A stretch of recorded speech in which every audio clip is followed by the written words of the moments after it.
जहाँ उल्लू होता है वहां उजाड़ नहीं होता, जहां पंच उल्लू की मदद करते हैं वहां जगह उजाड़ होती है। PS नरसिम्हन जो कि राम जन्मभूमि बाबरी मस्जिद विवाद में राम जन्मभूमि वाले पक्ष के वकील थे। इस समय अदालत का एक तरह से मजाक खुद अदालतें उठा रही। तो हिंदुस्तान में इस समय अज्ञान, बेवकूफ़ी, नालायकी की आंधी आई हुई है। जब भी कोई मामला सुप्रीम कोर्ट के संज्ञान में आ जाता है, सुप्रीम कोर्ट सुनवाई करता है, तो ऑटोमेटिकली जो है नीचे वाली कोर्टों को अपने को रिस्ट्रेन करना पड़ता है, रोकना पड़ता है। जल महल में फव्वारे थे जी। और ये बना कब?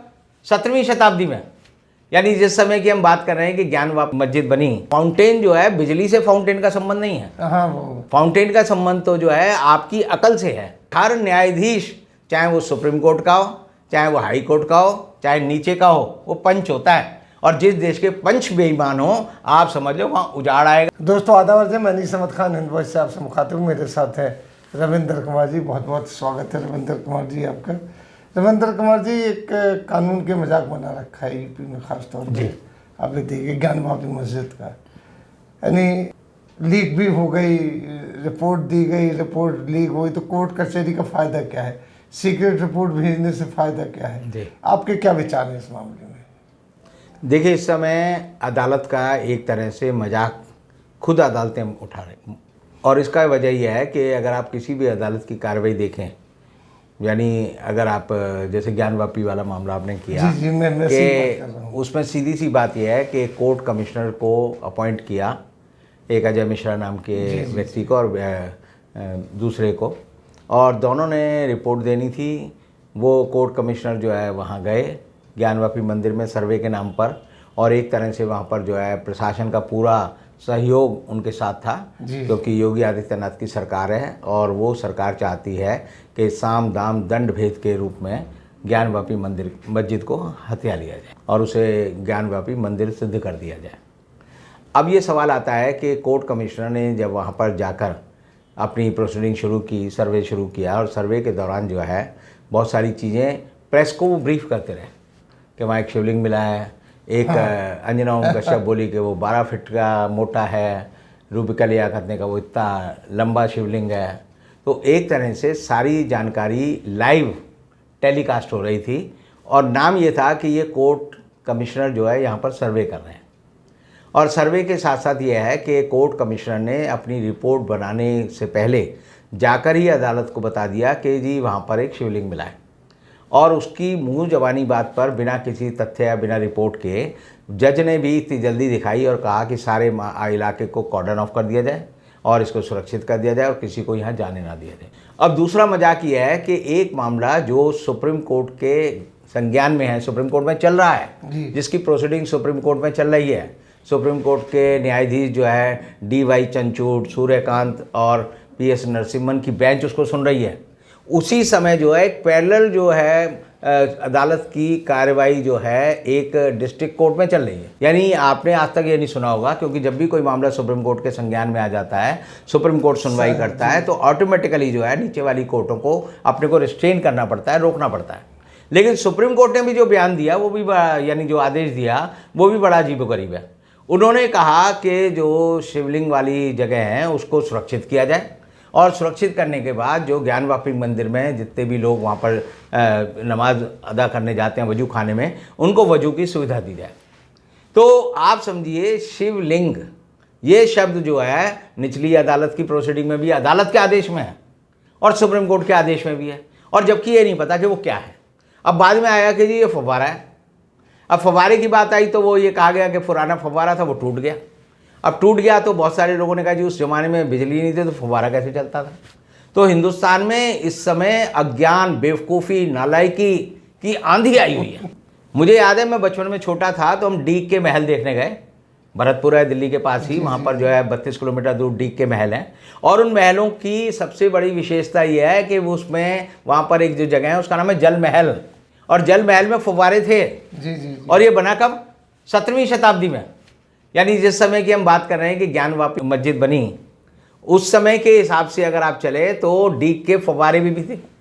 और डीग के फव्वारे नहीं, आप राजस्थान के किसी भी बावली वाले इलाके में चले जाएँ, जैसे आप जयपुर जाएंगे वहाँ पे भी जल महल मिलेगा, उदयपुर जाएंगे वहाँ पे भी जल महल नाम की चीज़ मिलेगी। तो ये चीज़ें जो है एक साइंटिफिक टेम्परामेंट से चलती हैं, जिसे हम कहते हैं फाउंटेन।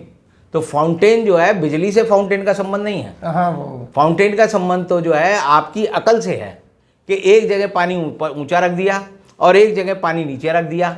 पानी का जो दबाव पड़ेगा उससे जो है पानी आएगा, तो उस पर जो प्रेशर बनेगा तो पानी अपना तल बराबर करना चाहता है, इसलिए वो फव्वारे के रूप में आता है।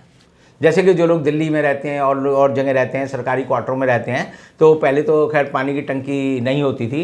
जिन घरों में पानी की टंकी होती है उनमें जब पानी की टंकी में पानी भरा रहता है और नीचे का अगर वो खोलेंगे अपना नल, तो वहाँ भी पानी फव्वारे की तरह आएगा। जी जी आता तो था। फव्वारा जो है पानी की स्थिति है। जी। फव्वारा इलेक्ट्रिसिटी होने ना होने का कोई कारण नहीं है। लेकिन हिंदुस्तान में इस समय बेवकूफ़ी का पूरा मैं कहूँगा संक्रमण काल चल रहा है, और हर आदमी ये सिद्ध करने में लगा है कि मैं पहले वाले से ज़्यादा बेवकूफ़ हूँ और आप मेरी बात मानो। तो इसमें मुझे एक पुरानी एक कहानी याद आती है, पंचतंत्र की कहानी है। अगर आप उसमें पढ़ेंगे तो एक किस्सा आता है कि हंस और हंसनी थे, वो रास्ते में भटक गए और भटक कर वो एक उजाड़ जंगल में पहुँच गए। जब जंगल में पहुँच गए तो हंसनी बड़ी डरी कि ये तो ऐसी जगह आ गए, ना पानी है ना हरियाली है।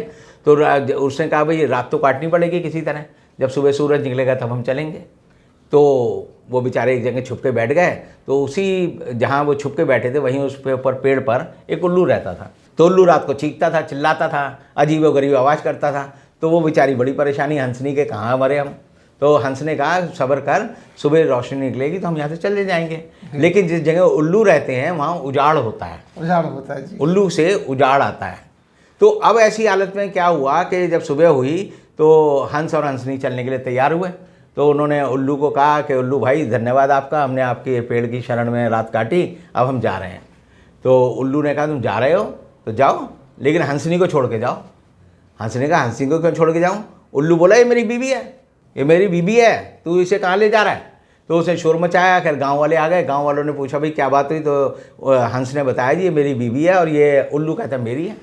तो उल्लू ने कहा पंचायत बैठा लो, जैसे हमारे यहाँ होता है ना चलो अदालत। जी जी जी। तो उसने कहा अदालत की जगह उसने कहा पंचायत बैठा लो। पंचायत बैठ गई।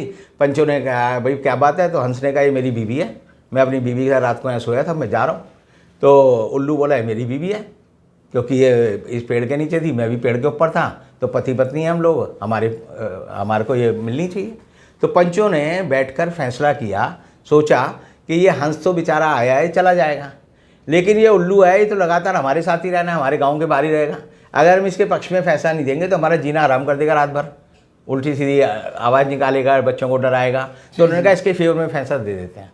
तो उन्होंने कहा कि पंचों की राय है कि ये हंसनी जो है उल्लू की धर्म पत्नी है।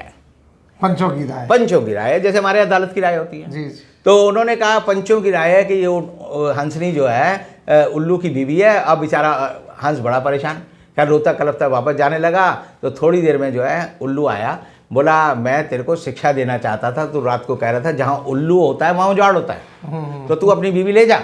लेकिन एक चीज़ समझ ले, जहाँ उल्लू होता है वहाँ उजाड़ नहीं होता, जहाँ पंच उल्लू की मदद करते हैं वहाँ जगह उजाड़ होती है। तो आप समझिए कि हर न्यायाधीश, चाहे वो सुप्रीम कोर्ट का हो, चाहे वो हाई कोर्ट का हो, चाहे नीचे का हो, वो पंच होता है। और जिस देश के पंच बेईमान हो, आप समझ लो वहाँ उजाड़ आएगा, गमी आएगी और किसी तरह का विकास नहीं होगा। ये हिंदुस्तान की आज की स्थिति है। और आपको मैं एक बात और कहना चाहूँगा कि एक न्यायिक एक व्यवस्था है कि जब भी कोई मामला किसी न्यायालय के सामने संज्ञान में आता है और वो सुन रहा होता है, तो अगर जज किसी पक्षकार को जानता है, जी जी। किसी पक्ष का कभी वकील रहा है, तो वो कहता है भाई मैं आपका केस नहीं लूँगा, क्योंकि मैं इस मामले में न्याय नहीं कर सकता। न्याय का सिद्धांत है कि आपको पूर्णतः निष्पक्ष होना भी चाहिए और दिखना भी चाहिए। अब यह जो सुप्रीम कोर्ट की बेंच ज्ञानवापी मंदिर का मामला सुन रही है, उसके एक जज हैं PS नरसिम्हन, जो कि राम जन्मभूमि बाबरी मस्जिद विवाद में राम जन्मभूमि वाले पक्ष के वकील थे। अब जो आदमी राम जन्मभूमि वाले मामले में हिंदू मुसलमान के विवाद में एक पक्ष का वकील था, वो उस काम को सुन रहा है। यानी जुडिशियल प्रोप्राइटरी कहती है कि आदमी कहे कि मैं इससे जुड़ा हुआ हूँ, मैं इससे रिक्यूज करता हूँ, और उसे बेंच छोड़ देनी चाहिए और एक नई बेंच बननी चाहिए। लेकिन इस बात को ना तो कोई वकील कहता, ना कोई सरकारी तंत्र कहता, ना कोई विपक्षी दल कहता, और यहाँ तक कि जो मुस्लिम पक्ष है वो भी नहीं कहता कि भाई तुम तो खुद ही अपने आप को सिद्ध कर चुके हो कि आप एक पक्ष के साथ हो, तो आप न्याय नहीं कर सकते। तो सबसे पहली एप्लीकेशन तो ये लगनी चाहिए सुप्रीम कोर्ट में कि जस्टिस PS नरसिम्हन अपने आप को इस केस से रिक्यूज करें और कहें कि नई बेंच बने, वो सुने। नहीं तो ये लगेगा कि ये फैसला जो है, चाहे वो सच्चा सही फैसला हो, जो भी वो करेंगे, आज भी बैठेंगे, तो आप ये मान लीजिए वो फैसले पे हमेशा उंगली उठती रहेगी कि न्यायाधीश जो है एक पक्ष का पहले वकील रह चुका है। बहुत बहुत शुक्रिया आपका अंदरूनी बात बताने का। इसी के साथ हम लेते हैं विदा, अगले अंक में फिर हाजिर होंगे, तब तक के लिए दीजिए हमें इजाज़त।